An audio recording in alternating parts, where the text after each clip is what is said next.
Welcome to VHS Sisters, a nostalgic movie podcast with two actual real-life sisters. I'm Melanie. And I'm Saysha. Get into some comfy clothes, grab your favorite beverage, and come hang out with us as I force my little sister to watch all the movies she missed growing up. You know what? It's fine. Everything's fine. It has always been fine. Today is going to be great.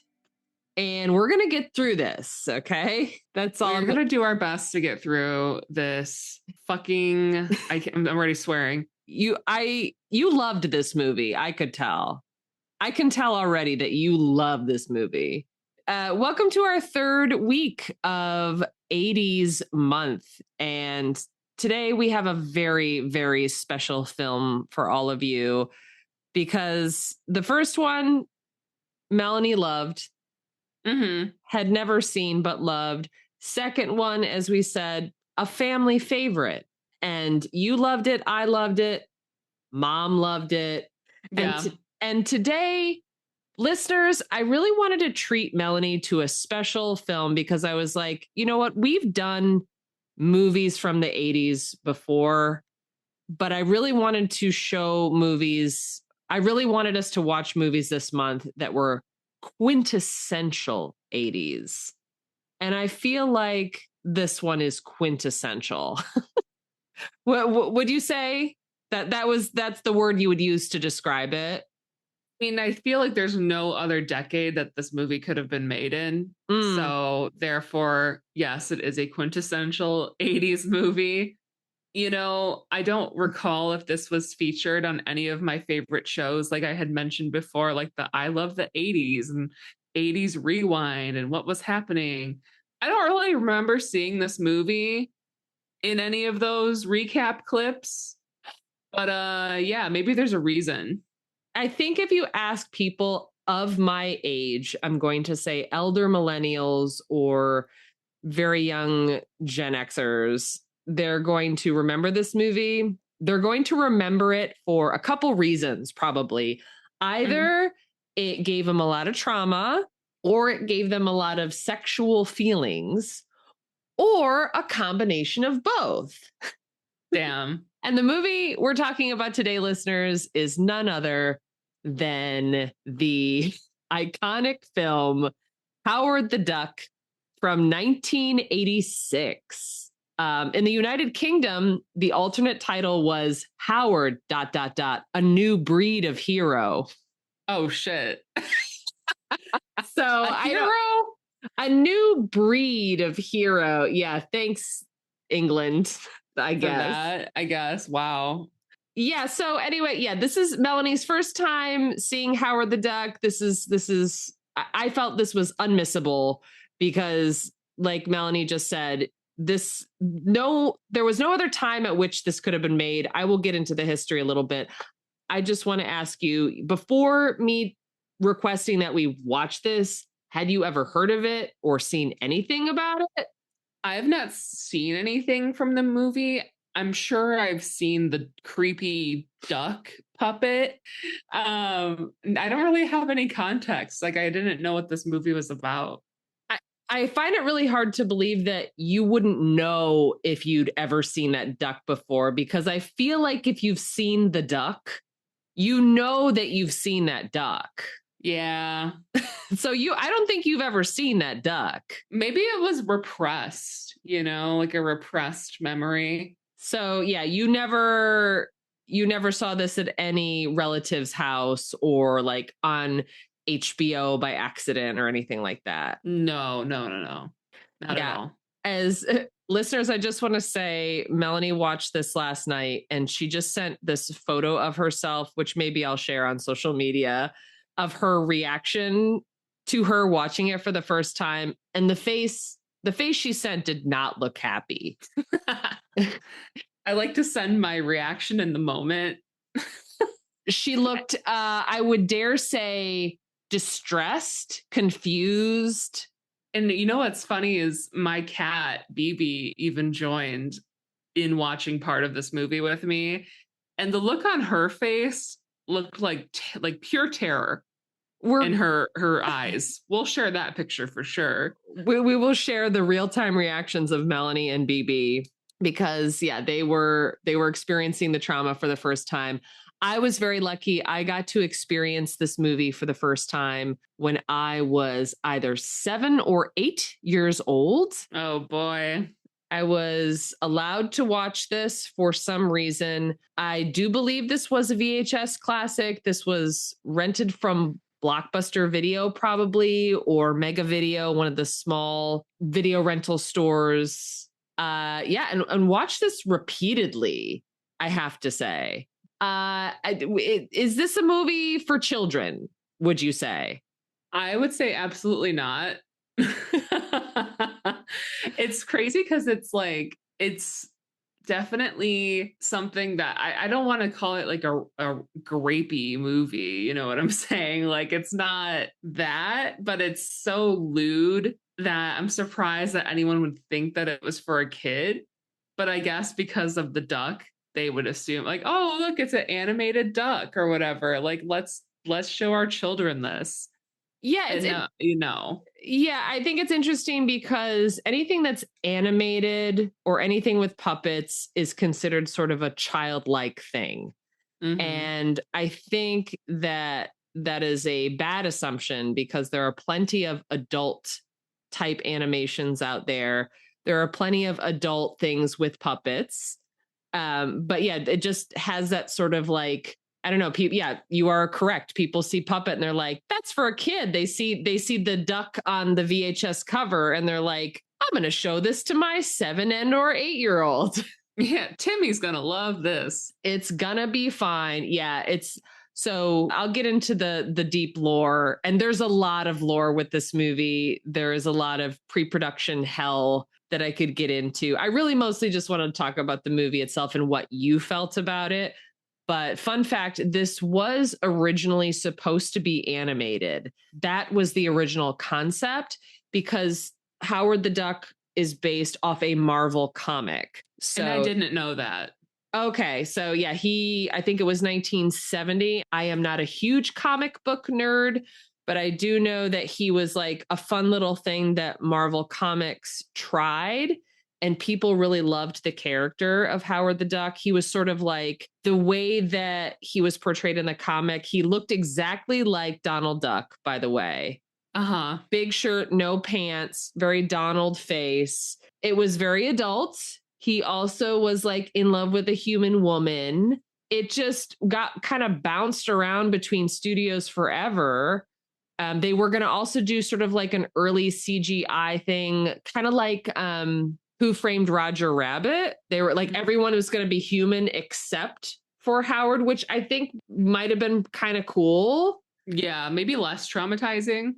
Maybe. Yeah, because I mean, I love Roger Rabbit. I don't know if you've seen that one. So I've seen it, but like I have no recent memory. The only like things I think about is Jessica Rabbit. It's pretty good. And yeah, like the stories there and the performances are really good. That's one that definitely, like, how do I want to say it, ages well. Yeah, it hit. it hit and it ages well. Yeah, this one did not age well at all. Yeah, they did not animate it. They tried to do the CGI thing, didn't work out. And then it sort of floated around until Mr. George Lucas, who was undergoing a divorce at this time and had just made a bunch of Star Wars and was kind of just like floating around helping other people with movies. He helped, like, Lucasfilms at that same time was helping with Return to Oz. Oh, yeah. So he was helping with some more trauma, making TikTok and all that stuff. Mm-hmm. And then these two screenwriter friends of his, who they're a screenwriting couple, actually, named Willard Hayek and Gloria Katz. They wrote this screenplay. They also wrote Indiana Jones and the Temple of Doom.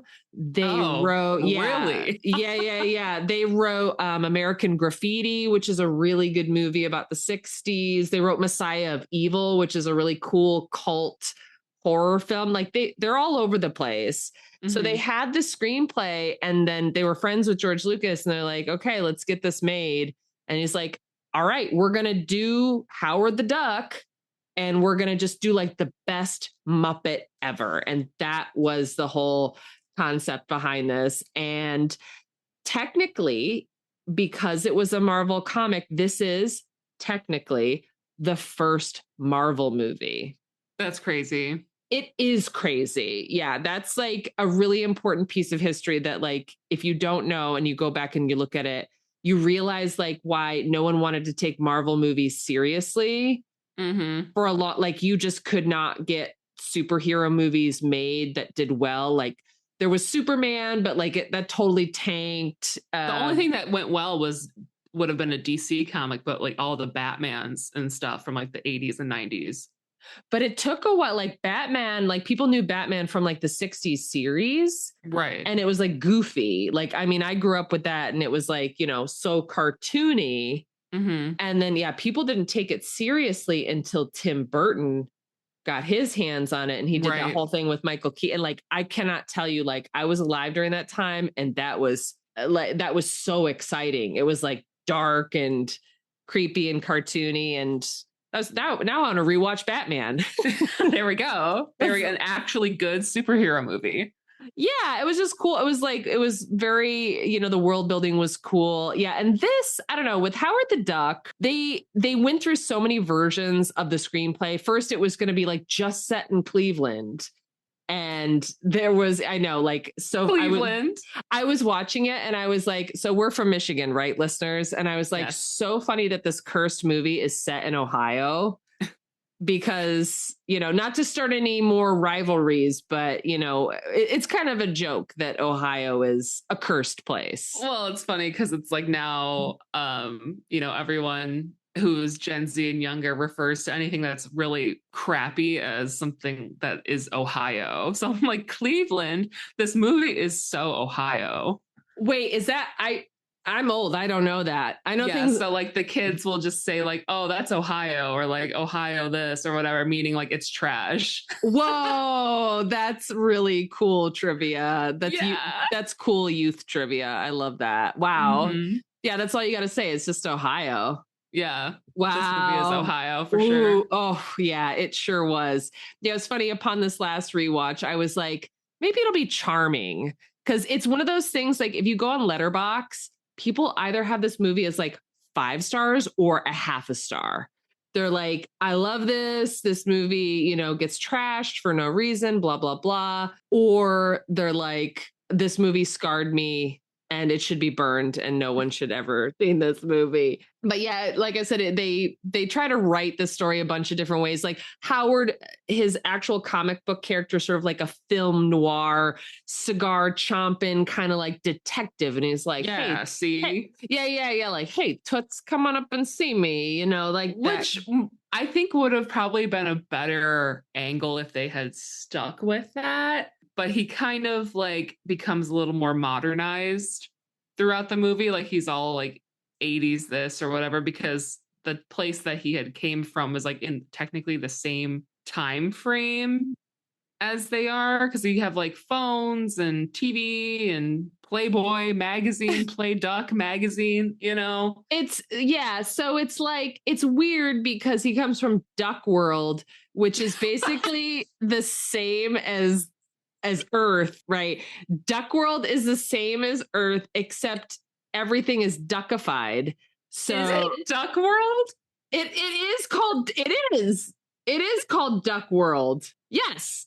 On Duck World, an Earth-like planet inhabited by anthropomorphic ducks. Oh my God. So it's like, it's just like, I was just saying, like the world building right out the gate is a little inconsistent because it is like Earth. Like his credit cards have like ducks on them. His money has ducks. He has Play Duck magazine. So it's supposed to be like a mirror image sort of satire send up of our planet, right? Right. But when he gets to Earth, he's like, this is all crazy. I'm like, what are you talking about? It just doesn't have ducks on it. It's like the same. It's the exact same. It's the exact same, except not everything has ducks. Like, come on. Duck World. What a name. Like, I couldn't think of anything else. Like, nope. Astra water something, or I don't know, Like something that's like waterfowl changed to like do an anagram or something. How about Malardia? Like Mallard. Ooh, that's kind of fierce. Yeah. See, that's the writer thinking. There we go. Yeah, no, it's Duck World. It's Duck World. It's just Duck World. Okay, that's what we get. And thanks, George Lucas. Well, he didn't write it. That's to be fair. It was his production company. So, like that's saying he didn't direct it either. It was directed by the writer Willard Hayek. I think I'm pronouncing his last name correctly. Which is based on the Howard the Duck comic. So, like all that, all the story was already there. I see. Kind of. Yeah. But yeah, they were just like, okay, what do we do with Howard now that he's in the world? A lot of the plot points are from the comic, but yeah, they definitely like softened Howard's character. They had a lot of struggles like trying to design him. So that's where George Lucas. Oh yeah. Yeah, a lot. Yeah, it was like they wanted to make him a little bit more like, I don't know, like I have to, it's hard for me to describe verbally. Like you really have to see. He was definitely a little more like Donald Duckish. Yeah. If that makes sense. And like a little bit more like cartoony, but I think they were trying to make him look like an actual like human duck, they were trying to, so that the design that they came up with, it took a lot of work, and they also really struggled to voice cast him. Because they wanted John Cusack. They really wanted Robin Williams. I think Robin Williams worked on this for a week, but this is a pretty notorious showbiz story that he quit because they were so strict with the mouth movements of the puppet. And Robin Williams' whole thing was that he improv'd everything. Like when he did the genie in Aladdin, they just let him rip. Yeah, and they just designed over it. Yeah. Right. And then the animators were sitting there watching him, and they were using him as a reference. As you should. But they were like, no, Robin, you have to go off the script because the duck's bill has to do these like exact puppet movements. And he was like, I'm so confined by this. I need to be able to improv. So he left. And you know what? I'm so thankful for that, because I would be very sad if this was a Robin Williams movie and I, had bad feelings about it. Yeah, no, Howard was voiced by Chip Zien. I think I'm pronouncing his name correctly. I know him. He's a Broadway actor. He was in the original Broadway production of Into the Woods. He has this like really high kind of like tenor voice. And, I think he does fine.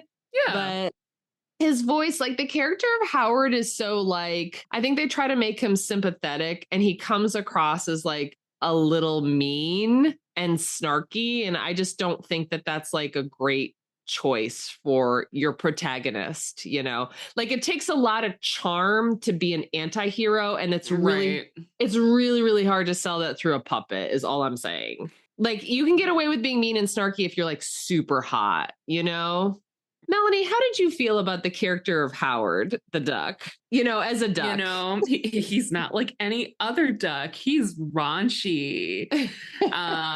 He is, I don't know. I don't know. Is he supposed to like, I guess where I'm lost at too is like before he gets transported. Right. And I was, watching the film, I'm seeing all these movie posters that are in it. I'm like, is he like an actor? I'm like, that's kind of interesting, Like there was like an Indiana Jones like copy off poster in his apartment.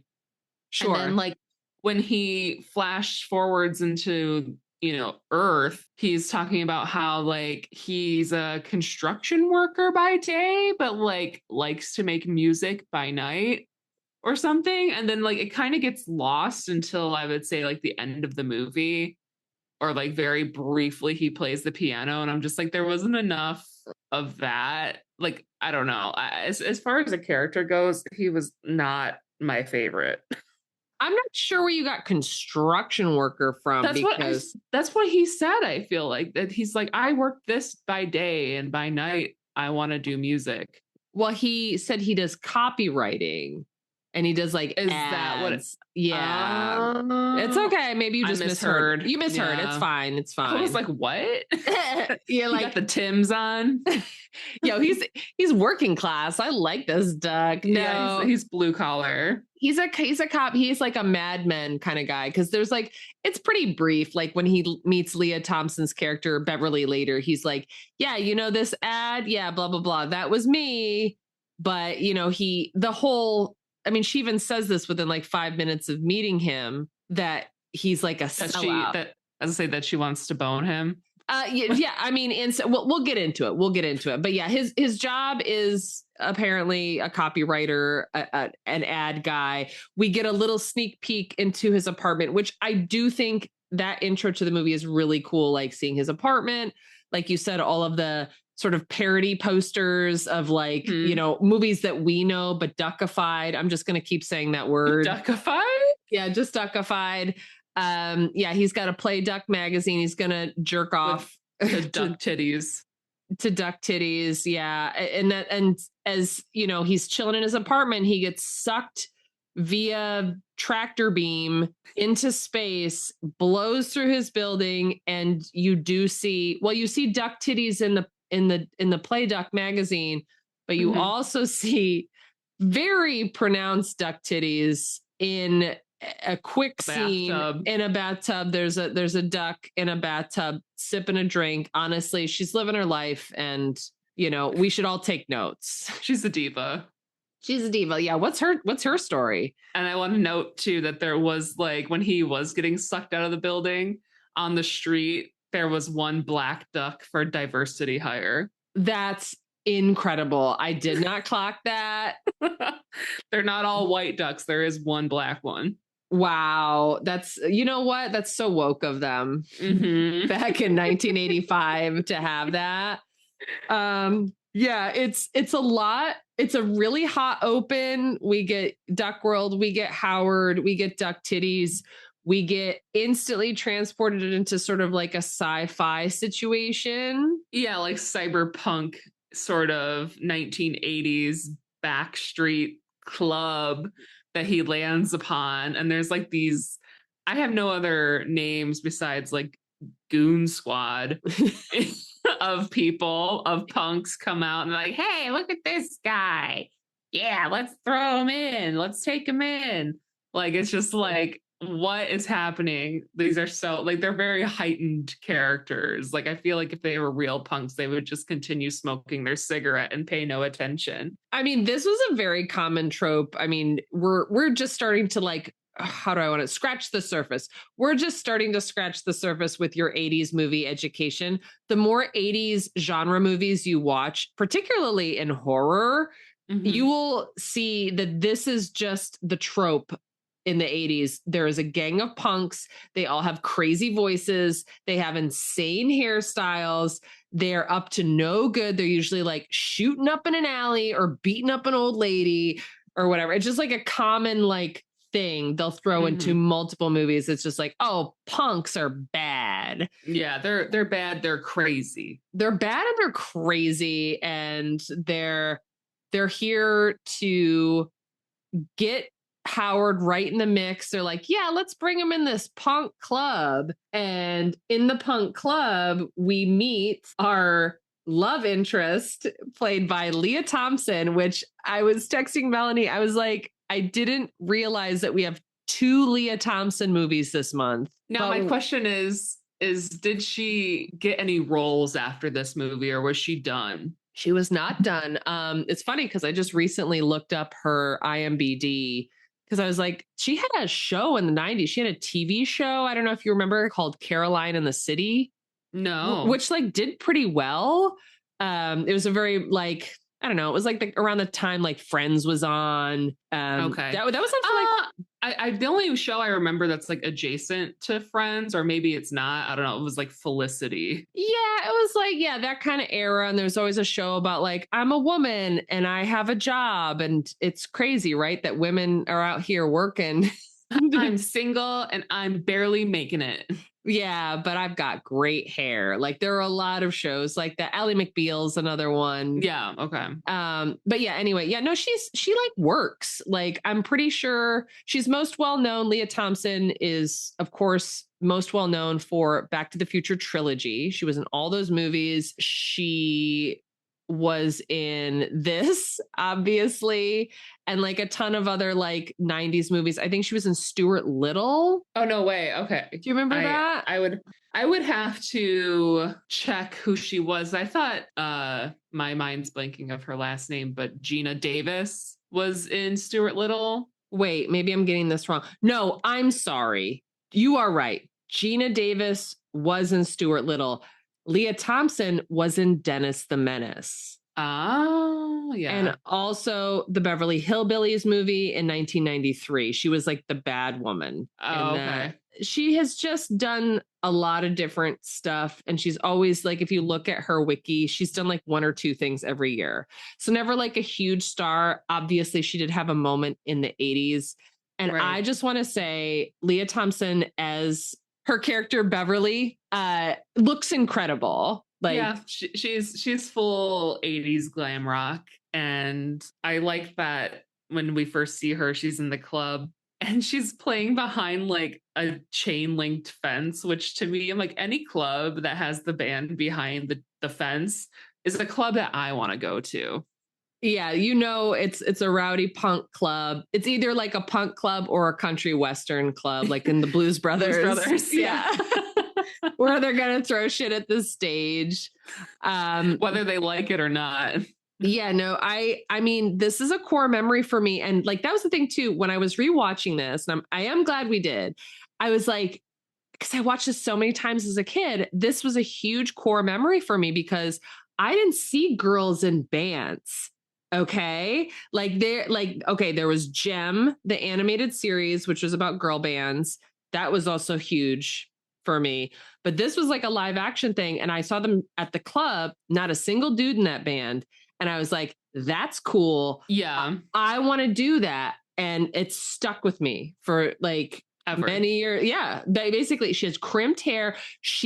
All of those vocals, she sang all that. Leah Thompson, those are her vocals. Yeah. They weren't sure if they were going to use them or not, like in the final cut, but she sang and like learned enough choreography to like fake playing. I don't know if she could actually play the guitar, but yeah, the band's called the Cherry Bombs. And I was like, that's cool. I want to way to go, Cleveland. Yeah, I mean, Cleveland rocks, famously so. Got the Rock and Roll Hall of Fame, many great bands out of Ohio. True. Because that's the thing, most of it sucks. Sorry, Ohio fans. Most of Ohio sucks. But like the punks who come out, there are a lot of punks. I don't know what the punk scene is like now in Cleveland, but at the time it seemed very cool. Yeah, we see that. Well, you can narrate this. How do Beverly and Howard meet? So he gets kicked out of the club because they're like, oh, no kids allowed, or whatever. And I forget what exactly happens, but he ends up in a bin, like a garbage bin. Does he get picked up by my favorite scene of the movie, the motorcycle gang, Satan's Sluts? Does he get picked up by them first? And he like somehow falls upon them. He's like escaping maybe the punks that were chasing after him in the first place. And then he gets like, he hangs onto something, falls down onto the motorcycles, and the girls are like, what the hell is this? And you see the back of their jackets. And I'm like, I want that jacket. That's actually really cool. Again, great hair on these women. Not moving an inch for them to be like perceivably on a motorcycle. Yeah. But they throw Howard off and he goes into a garbage bin and like passes out. Yes. And then as Beverly's leaving the gig, she's walking back and two guys are trying to like, mess with her and, get a little touchy feely. And they end up right where Howard is sleeping, and he wakes up and is like, I'm going to do Duck Kwon Do on you or whatever. And like, I think it's called, I think this style of martial arts, listeners, correct me if I got this wrong. I think he calls it Quack Fu. Maybe. Maybe. What did you call it? Duck Kwando? Yeah. I'm thinking of Rex Kwon Do from my favorite movie, Napoleon Dynamite. Wow. Yeah. I think it's called Quack Fu. He knows martial arts. He jumps out of the can. He defends Beverly. Yes. And Beverly honestly seems instantly smitten with this duck. She looks at this duck and is horny. Yeah, I don't know how that is, but she does. She really does. And I will say big props to Leah Thompson for this role because I feel like she acts her ass off. Oh, with yeah. this. Like she really, I mean, she's the reason to watch. Yes. 100%. Yeah, no, I made a note here too. I was like, Leah Thompson is committed. She's not like doing it tongue in cheek. She really like loves this duck. She's falling in love fully with him at first sight. And, you know, it was a knight in shining armor for her because he jumped out to save the day. And she realizes quickly that he's got no place to go. So she's just like, yeah, come back to my place, Ducky. Yes. Let's go. She calls him Ducky. Yeah, no, she's instantly, I was like, it seems odd because the way she's reacting to him, the only way it makes sense. I mean, I hate this in romance novels where it's just like, oh, people meet and it's like instant lust. Yeah. Right. I'm like, that's not realistic. That's not really what happens. But the only way you can justify it in a narrative, be it book or movie or whatever, is if the other person is like smoking hot. And it kind of works in like rom-coms and stuff like that, which like, I feel like this movie focuses a lot on their romance, which is such an odd angle to take. I mean, it focused so much on it in the first half of the movie. And then the second half of the movie completely, like, in my mind, lost the plot, even though they were going for like the resolution of all of this. But it was just, I'm like, okay, where's his romance? Like I was just witnessing all of this and I'm not getting any anymore. What's happening? There's a definite tone shift and we'll get to that because I do want to talk. I mean, there's not much to say about the second half. I do feel like the first half is pretty strong and yeah, you're getting like, okay, you don't need to know why, but he is sucked to earth. He's a duck out of water here. he's like learning about earth people. He met Beverly and they have like an instant, meet cute kind of connection. And she's instantly like very familiar with him. She wants to know about his job. He passes out. She's looking through his wallet. Oh my God, no. So she's going, they get home and she's just trying to understand him a little bit. And he's like, she's like, want me to put something in a bowl for you to drink? Which like in my mind, I'm like, probably would make more sense for him to like slurp it like that.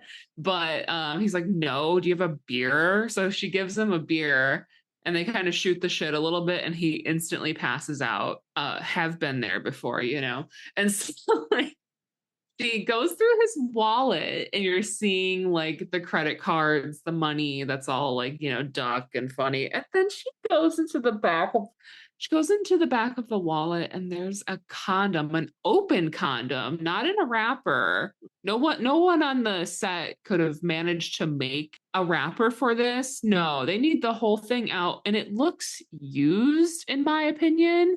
Like it's not like stretched out, but there's stuff in it. And she's like, oh, like, Ducky, like, just like laughing it off. I'm like, this is disgusting. Ew. Like, the fact that it's open is wild. I think that was the joke, is that it is an open condom. And I was just like, found myself writing notes. So I was like, do ducks have a dick? Oh, yes, they do. And they are very scary. Oh, are those the corkscrew ones? Oh yeah. Okay, so and they like unfold like a snake or something. Oh, I didn't want to know that. The cat's ones have the barbed wires.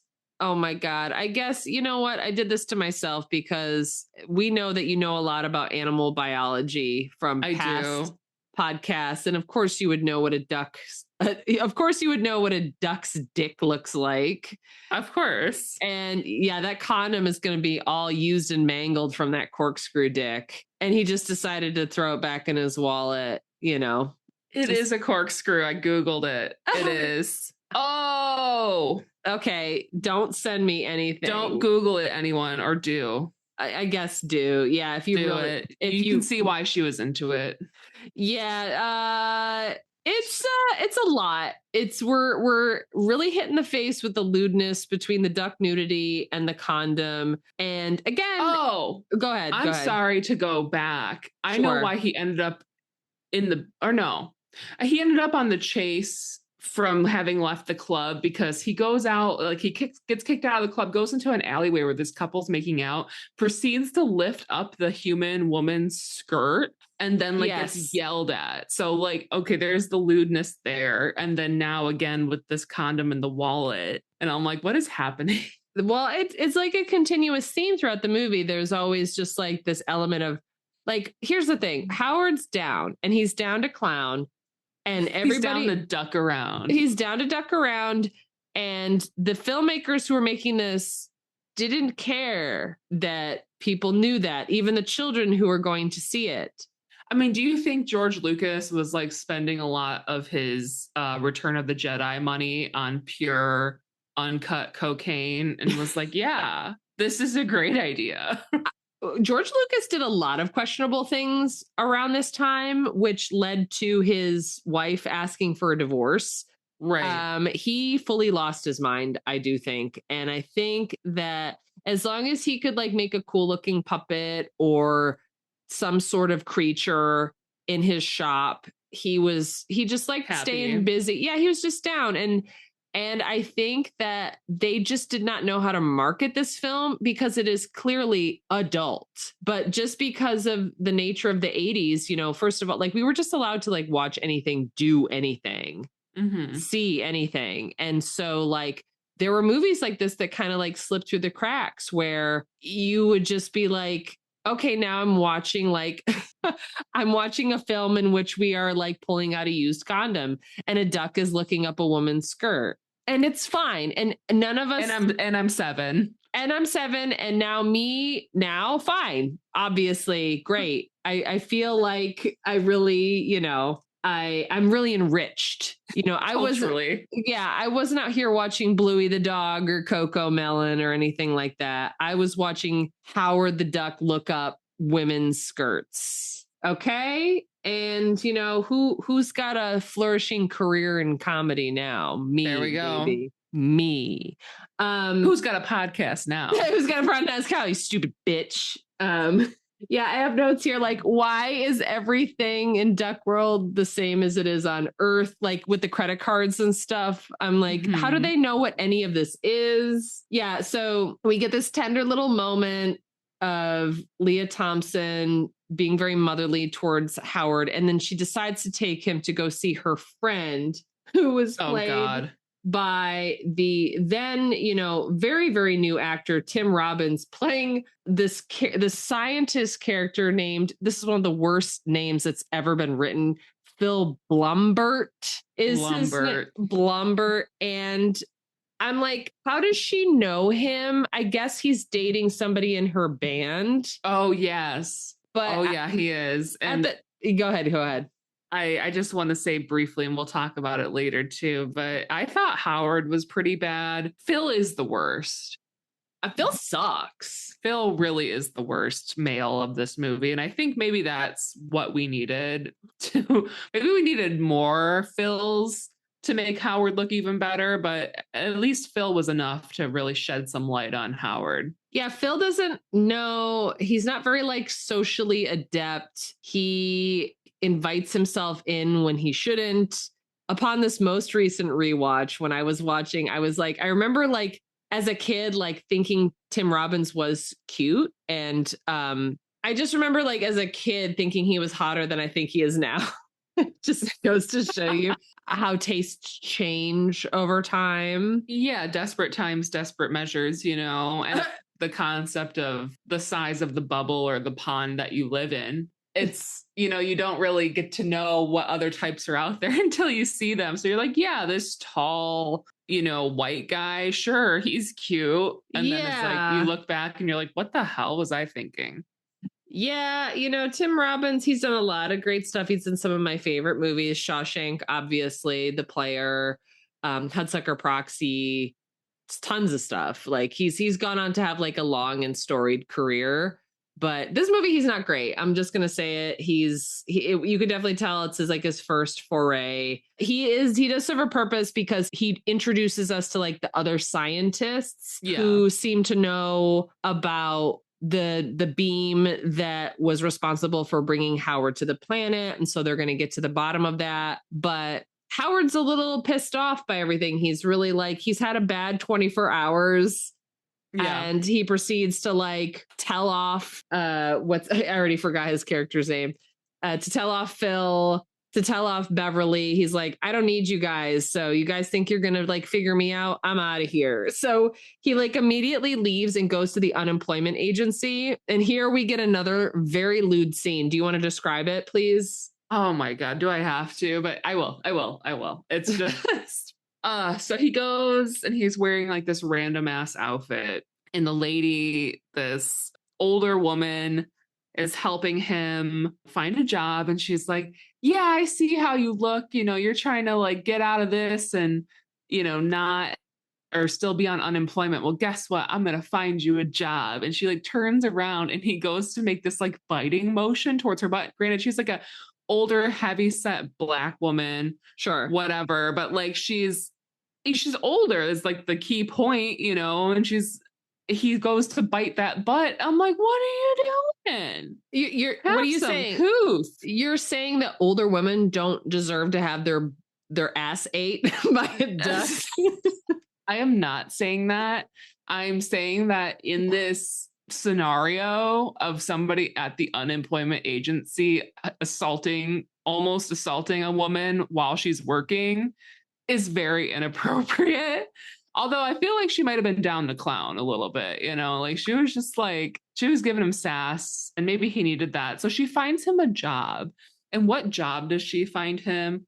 Well, he's like the mop guy at this underground orgy place. I'm like, does that exist in Ohio? Like, I don't know. I think it's called in the screenplay, or at least in the wiki, they call it like a romance spa. And oh my God, that's hilarious. Yeah, I was like, I guess I want to go to the romance spa, or maybe I don't. Yeah, but not with anyone else in it. Yeah, just romance for me. I'm like, that's the thing. Like people talk about like, oh, hot tub sex. I'm like, do you know how easy it would be to get a fungal infection?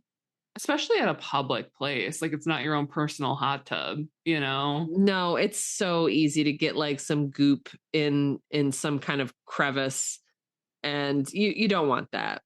You don't need that. Yeah. You'll get. So he's like the bucket. Yeah, he's got a bucket and a mop, and he's ready to go hang out at the sex club. And he doesn't find the job to be enjoyable, surprisingly. So he packs his stuff and leaves, and like goes and walks to one of those stereotypical like television shops or like electronics stores that has all of the TVs playing the news outside. And so like he's able to view the news, and they're doing a segment on duck hunting and how it's duck hunting season. And I'm like, oh my God. I love that it's on the news. And they're like, let's get everyone is getting ready for this season. And, they raise the limit on the amount of ducks that people can hunt. And it's funny because I've been duck hunting before. So I do have experience with this. And I wish it was Howard who was out there. You're like, I wish I could have murdered this duck with a gun. Instead. Yeah, exactly. But no. So I just thought it was funny. He thought that was like such a big deal, which, I mean, he's not the same type of duck as other ducks. And I don't know if we get a scene with him and like another like actual duck on Earth. No, we don't. And I think that maybe they didn't know how to write that joke or how to justify it. Well, he was in that like fountain before when he was having the fight with Beverly. Yes. And I feel like that would have been a good opportunity for him to like say something to them and be like, you know, buzz off or whatever, you know, and they just be like, wah, wah, wah, wah. Yeah, like or like maybe try to communicate with them. Exactly. And they're just like, they're swimming around eating bread and stuff. And then he would have been like, ah, you idiots, you fools, Exactly. you know. Fools. Yeah, that would have been funny. See, we're out here writing better jokes than I know the screenwriters. So after seeing that on the news, he feels like a sense of desperation. So he seeks out Beverly again. He heads back to the club. He overhears this conversation with her and her manager, because her manager is like clearly like ripping her off. Mm-hmm. Howard overhears that, gets into a tussle with more of these like scummy bar guys. There's a lot of like, this is at the point of the film where I really want to like skim through a lot of it, to be totally honest, because it's just it's just like set piece after set piece of like action fights. Like it just slides into like action land. So he's like action land. I know we've talked about this. It's just like, because it is like whether you're reading it or watching it, it's like filler. You know, and like the more I write, I'm like, oh yeah, what do we put when we don't know what to do with the plot? We have people fight or we have people fuck. Like that's it. And for fights and fucking to be interesting in a story, it needs to forward the plot in some way. Mm-hmm. That's the one thing you have to remember. We can't just like stop the movie and then this happens. So, I mean, I guess like we get to see that like Howard cares about Beverly some more and he's willing to fight for her. And that's where like, you know, after all that like resolves, she's just like, ooh, maybe you could be my manager. And that's like where they plant the seed for that. Yeah. He goes backstage too after the show with the girls and gives them their money. And you get to see the girls, which I think is cool, like meet the band members. Right. Yeah, that is cool. He's like laying it thick on the women too. Like he's really flirting with all of them. And I'm like, what is happening? And then good old Phil shows up, and Phil is just a mess every single time. And he's like clearly dating one of the girls in the band. And it's so funny because he's like talking about like, oh, we're going to figure out this Howard mystery. And Howard's just like, I'm tired of this. Stop. Phil's like girlfriend's like trying to like give him a smooch or something. And he goes, no sex now, I'm working. Yeah. Like, what? Like they're just gonna full on just start like in the middle of the room. I'm so confused. Yeah, the dialogue is definitely where this movie needed the most punching up for sure. Mm-hmm. Like they had the idea of like what to do with these characters, but like nobody says anything that's really like interesting or endearing. They're just sort of like saying things to each other until like the next thing happens. After this, we do get the extremely infamous, almost, I mean, people describe this on the internet as a sex scene. Would you? Not like full on, but it was getting close. It was getting close. But we see them like smooch in silhouette. We do see Leah Thompson's banging hot body rolling around on the bed in underwear. He's like, I'm starting to get more interested in the female human species now. Like, I'm like, oh boy. Yeah, they're gonna bone on this in this movie. How did this scene as a woman make you feel? It felt like this is what I look like when I date a short guy. Like, because I'm significantly tall. I mean, I'm 5'11", pushing 6 feet. Sure. Like 5'11" and a half. And so like Howard is maybe what, like 3 and change. Like it's very drastic. And you see Miss Beverly, I mean, she's lanky, you know, so she reads very tall as well. But yeah, she's slithering around on the bed, and he's like into it until it's actually time for her to like pursue him. Yeah. And he's very like starting to be like a boy, you know, like very young and green in the sense of like, oh no, like she's don't touch me. I'm not ready. I'm ready to go to bed. Haha. Like I was just kidding. It was very disturbing to watch, I will say, but she just slayed it in this. I will say, like, That's the thing, is that she acted her ass off and she did it again. She was making us feel like she was very interested in this duck. So you were disgusted by the scene. You did not care for it, but you do think that Leah Thompson did a good job here again. Oh, yeah.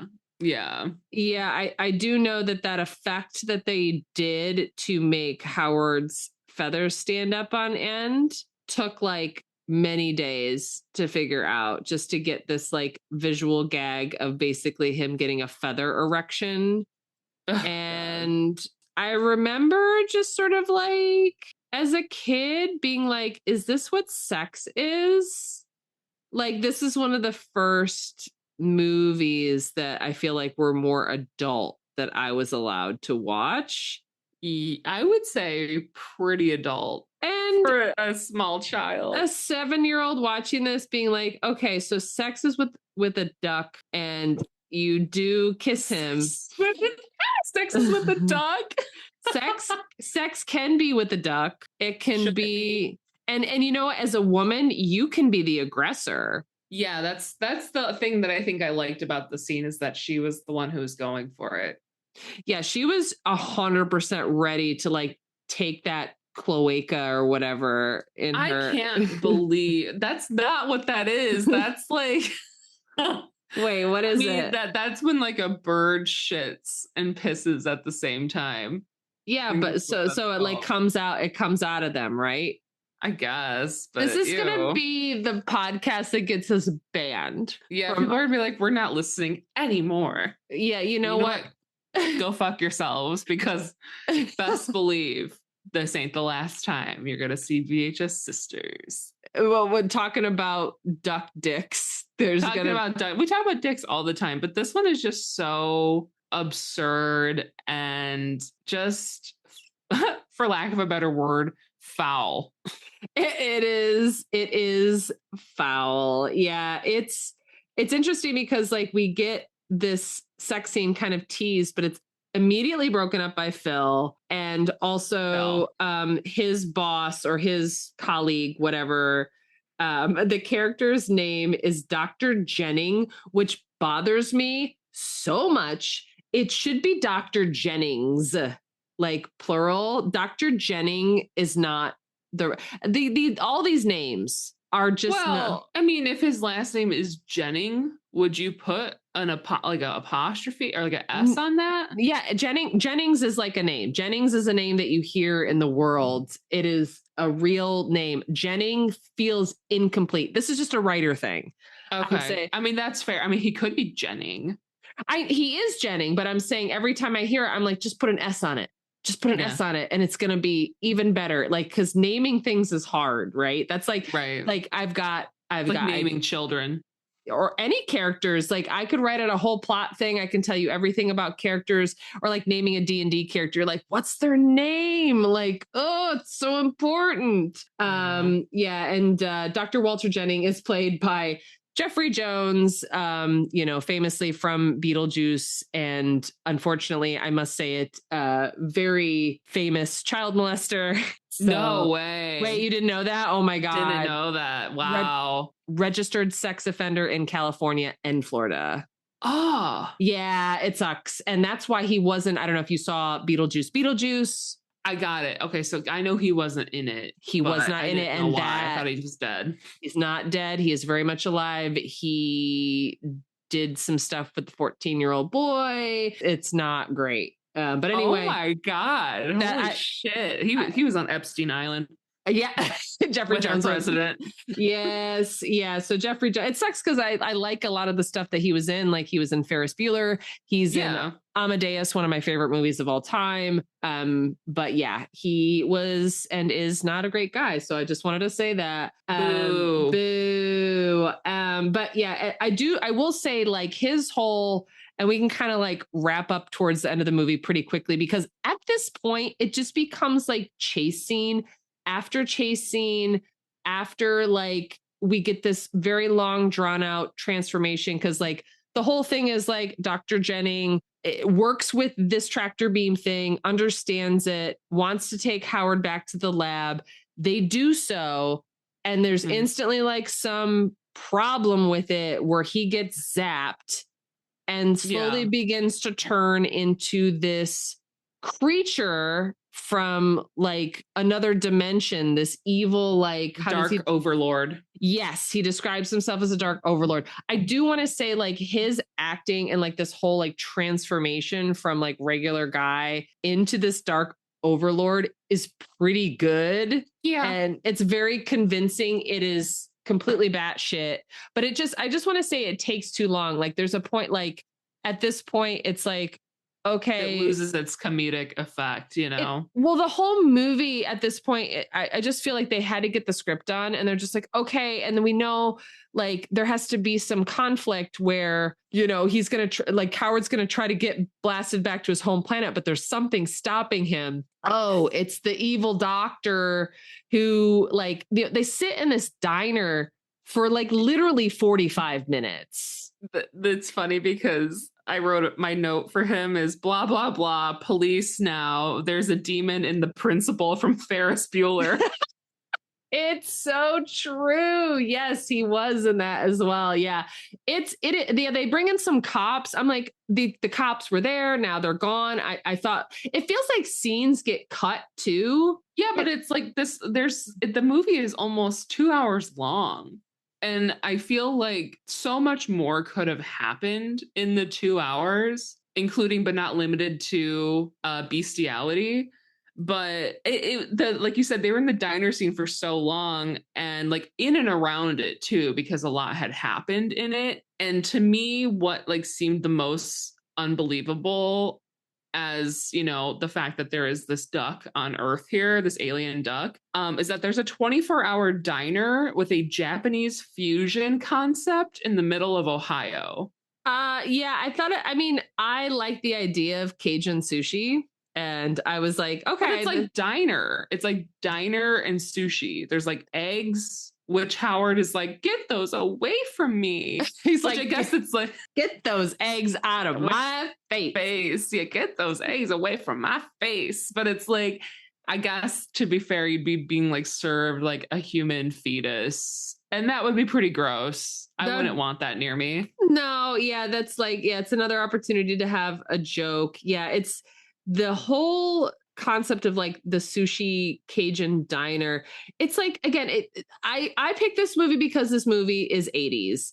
And there was just like stuff like that. It's very, I know you haven't seen Adventures of Buckaroo Banzai, like, or things like there were just like movies like this. It was just like, oh, there's this like crazy thing happening like in the middle of nowhere. This is another movie like that where they're just like, let's have an interesting set piece. Will it have any payoff? No, but it's just there. It's just right there. So we can have a scene where Howard gets almost killed by the chef and like everybody. That's another thing too. Like they literally take Howard away from the table to murder him.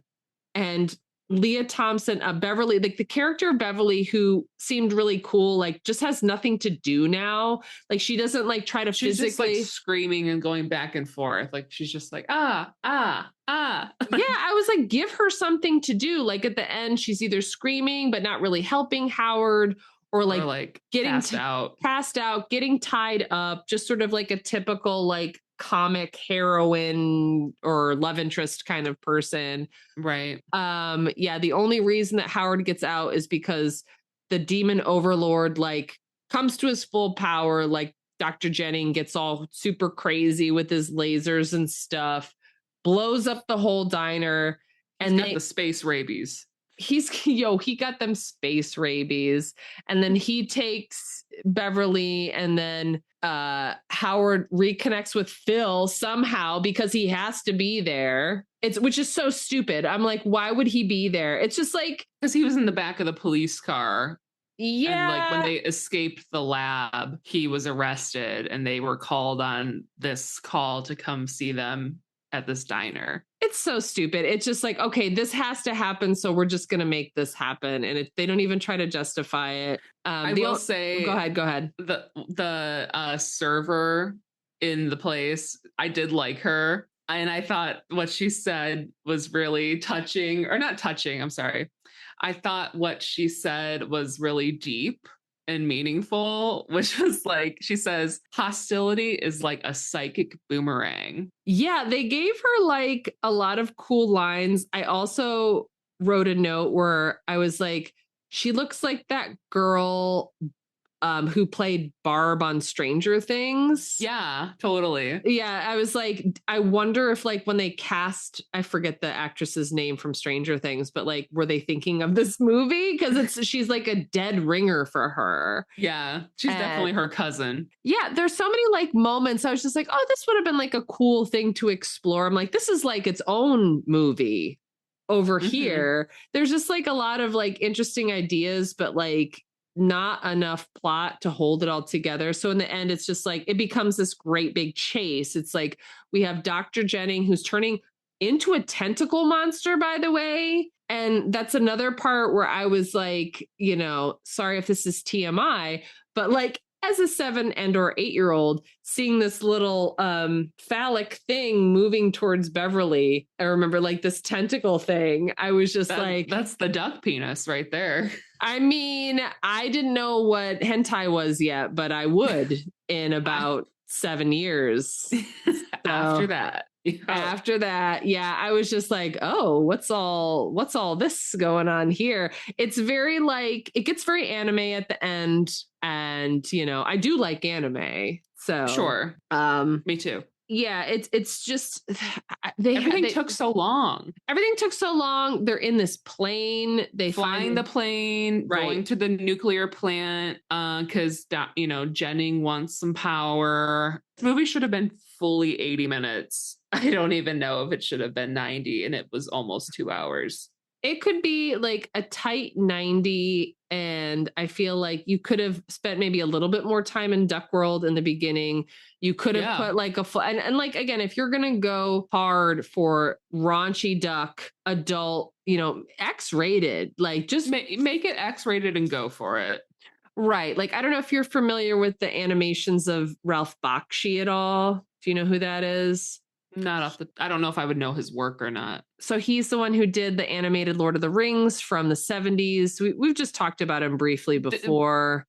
Okay. No. But he did a lot of I'll send you some YouTubes on him because he's an interesting guy. He did a lot of very adult animations back in the 70s, very like questionable like portrayals of race in a lot of like very, very interesting stuff. And he has this movie called Fritz the Cat, which I also saw when I was too young. It is an adult movie about cats fucking. And it's not like, and it's one of those sort of like X-rated, like adult animation things that you just like find by accident. This, I feel like if this movie would have gone that hard, maybe if it wasn't like a big budget Hollywood Lucasfilm type thing, I think it would have done really well in like the midnight movie circuit. Oh, yeah.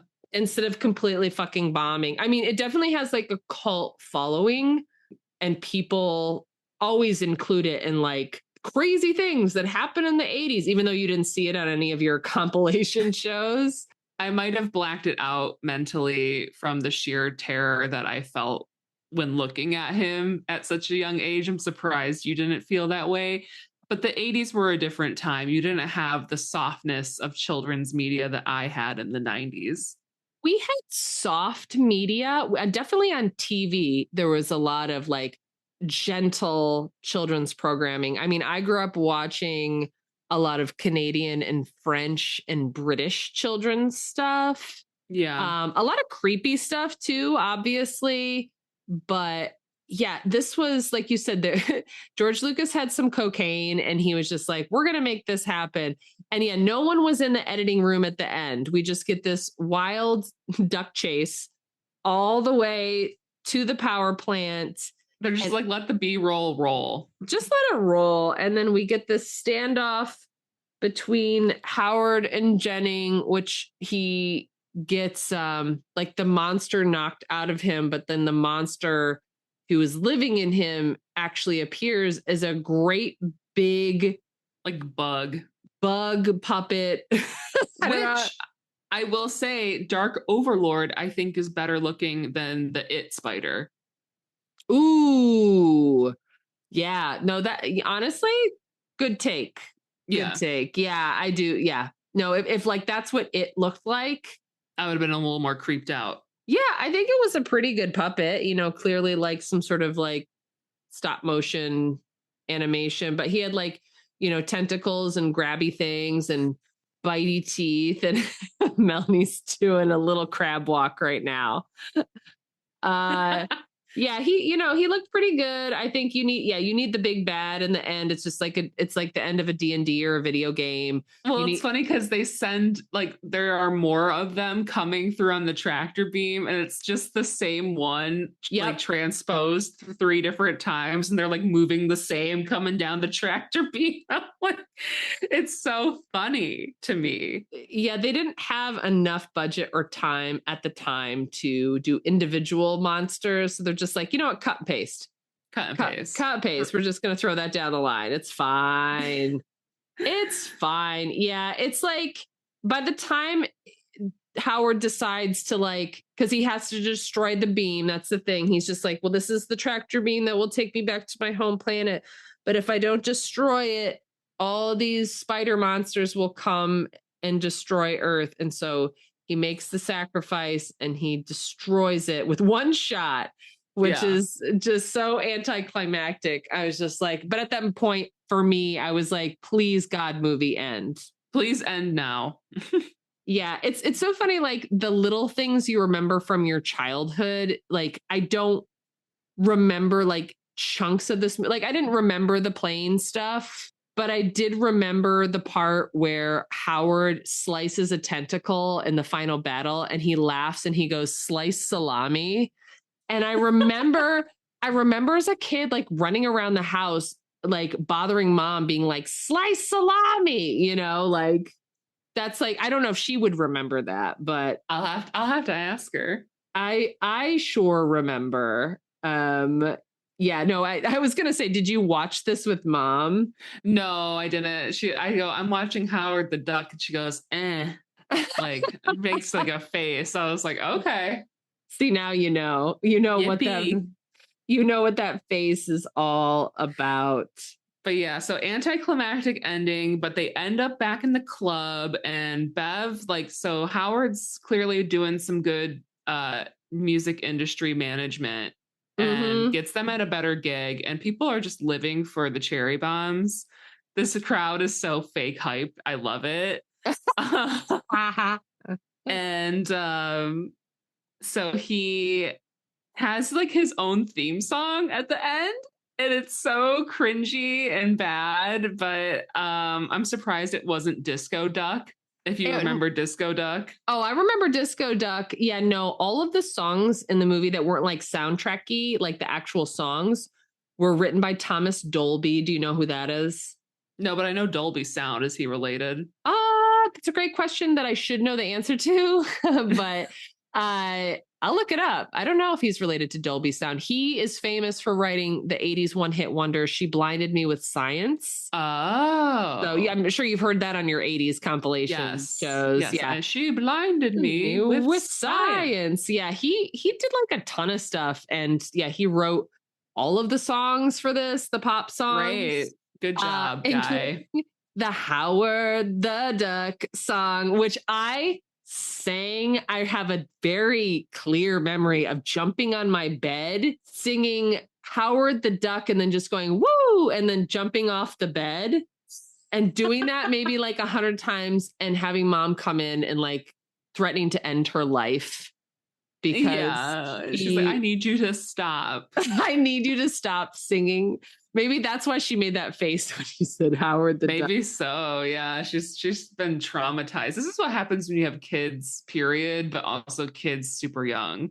Yeah, although they say like if you do have them super young, you can kind of like enjoy them more because you're still a kid, I guess. Yeah, but you also like, well, that can be any time, but like you also have more energy to keep up with them.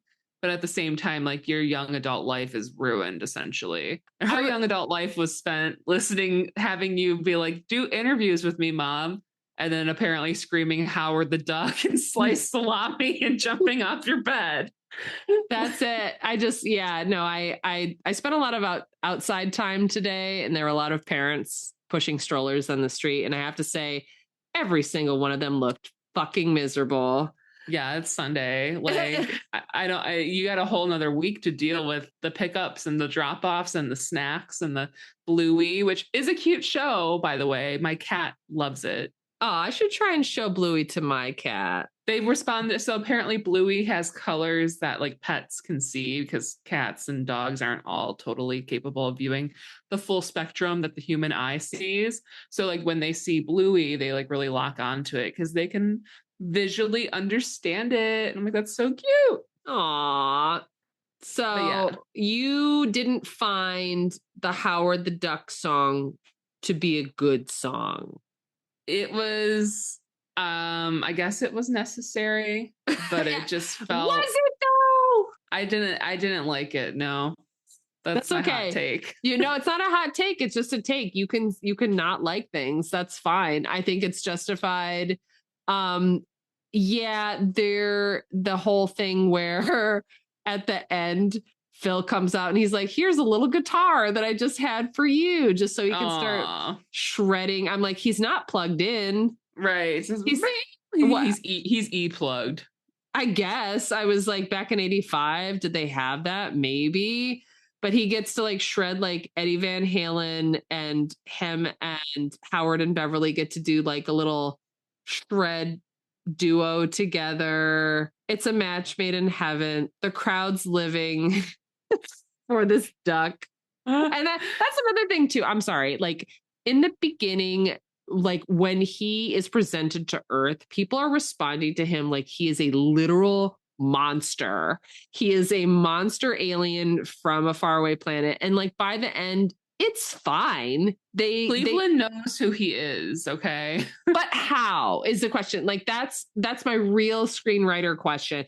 How do they know who he is now? Because of publicity? They had to have had like they should have had a scene where it's like him shaking hands with the mayor and like, I don't know, being known in society, and then people are like really responding to him, and then like they get to see him obviously at this show that he manages the awesome band, you know, the all girls group, the Cherry Bombs. And like, people are like, wow, oh my God, Howard, you're such a great guy. Another great idea. Yeah. Yeah. No, that could have been 20 seconds of editing. That could have been like taken out like all 20 minutes of him flying the plane with Phil going, Howard, the whole time.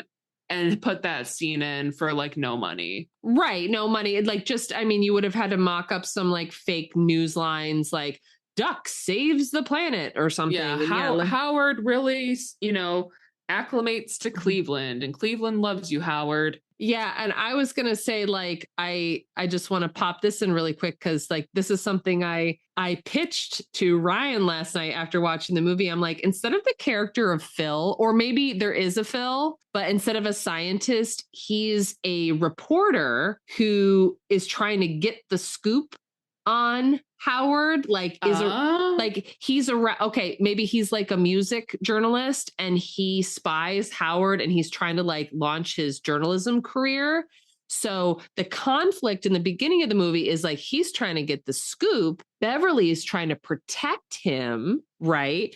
And then, sorry, go ahead. Yeah. You're adding on. No. I want to add on, but please finish, because I'll add on after. I'll write a note. Okay, so I was going to say that he gets sort of enmeshed in a love triangle where he is, so Phil is a journalist looking for the scoop, falls in love with Beverly, and that adds some conflict between her and Howard. So it's like, so at the very, very end, when all that shit is going down in the power plant or whatever the hell it is, Phil, who's a reporter, is hot on the scene with the cameras being like, we got to get the story. So it's being broadcast on TVs all over Cleveland. So they get to see it in real time. And then everybody knows that Howard is the hero. So when they leave the power plant at the end, all covered with like smoke and shit. Everyone's like, yay, Howard. And then cut to big gig. Okay. That's how I would have done it. Yeah. That's excellent screenwriting.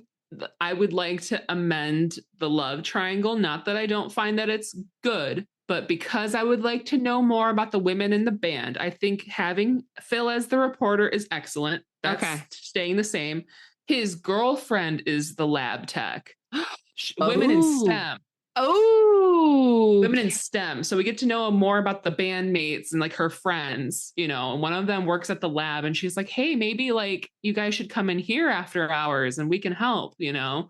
But that wasn't a thing in the 80s, okay? They weren't like, oh yeah, girls, you're a scientist, that's cool. They're like, oh, it's a miracle that this lady helped us, this housewife helped us invent something for NASA. Cool, like buried under other things, you know, like it I would have liked to have seen that too. But I like that twist. I think we should just should we rewrite Howard the Duck and get Lucasfilm to reproduce it?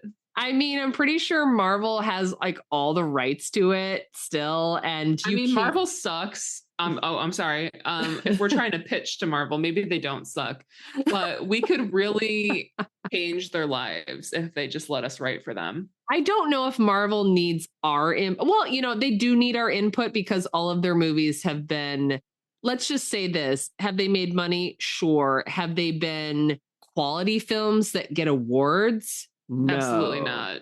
No, I'm just saying, like, get some women like us who know how to write in the room. We're going to write you some convincing love triangles. We're going to give you friend subplots. I know Melanie's very interested in that. Like, I think your concept too of having him be the reporter live on the scene. How are we getting so acclimated with this duck alien so quickly? You know, I need things to tie together. I need concept. Yeah, and if you have a character who is like an investigative journalist, you know, I was thinking to like, it really allows you have like conflict, right? Like you're trying to keep somebody a secret, but also somebody is like sharing information with you. It's just like, I think a character who is a reporter is a great thing to add because they get to say a lot of things too. And it's just going to take care of a lot of that. Like it's going to take care of a lot of problems for you is all I'll say. So yeah, long story short, let's rewrite this immediately. Yeah, I feel like I already like the movie better based on our edits. Yeah, no, it's and maybe it's not Howard the Duck. We'll come up with like another anthropomorphic monster, and no monkeys though. No, if there's a chimp, I'm out of here. I'm out of here. Well, you know, we've gotten to that time. What do you rate this movie, Howard the Duck? God, I mean, I'm gonna have to give it like a D, but is it a D minus? I don't know. I give it a D minus. Yeah, D minus all the way. I want to give it an F, but I'll give it a D minus. I don't think. Go ahead. I'm just saying that I feel like I was. Well, let me tell you, I was feeling queasy watching this movie, and I don't know if it was just because of the movie or because, you know, TMI for listeners, I was about to start my period, so like I always feel kind of like a little woozy the day before, because the hormones be raging, and so I'm like feeling queasy, looking at this creepy duck, not really feeling it, but watching Leah Thompson like pretend that she's fully in love and wants to have sex with this duck brought it up to a D minus for me. Yeah, I think that acting alone is worth something. It is definitely worth something. I would give it, I would even elevate it to a solid D just for like fashion stuff and also the what do they call the cycle sluts from hell or whatever they are. Yeah, the Satan sluts. And also Satan sluts are pretty good. The all-female band. Yeah, like honestly, a lot of cool girl stuff that they could have spent more time with. Yeah, that's what I would say. It's like almost, it had like the potential to be a very, very cool cult film. And again, it does have its fans. It's definitely like still watched. I mostly just wanted to show you, I'm like, you have to see this movie once to know it exists. Yeah. And to know what not to do. I mean, the lesson that I learned is that all men are disgusting and it doesn't matter what species they are. I was going to say human men are so disgusting that Even to bang a duck is preferable. Sure. And much like we've said this in many other films, because we've featured a lot of movies where women get down with non-human characters. And also where men do as well, like Schmendrick in The Tree. That's so true. Yeah, there's been a lot of interspecies romance, and I'm not ashamed of what I know. No, I like what I like, guys. I like what I like. Not everything is for everyone, but if the plot works, it works. It really doesn't matter what people look like or what the creatures are. Like, it doesn't matter if the plot is good, if the story is good. There's no issue. Buckle up. This one was not good. If they would have showed that corkscrew dick, it would have been Melanie almost spit out liquid, by the way. You know what? That's where we're gonna end today. All right. Show that dick. Show that dick. And no, where we're ending today is I'm sending you a $4 Venmo request for this movie that I had to watch because I had to rent it. Surprisingly, this movie isn't free anywhere, which I know is unbelievable. Yeah, we'll work it out. we'll work it out. All right, y'all. All right, we'll see you next time. Bye. Thank you so much for listening to this episode of VHS Sisters. We hope you've had a fun and cozy time. Please consider liking, leaving a review, and following us on your podcast platform of choice. If you'd like to chat with us, please email us at VHSsisterspodcast@gmail.com. Love you. Bye.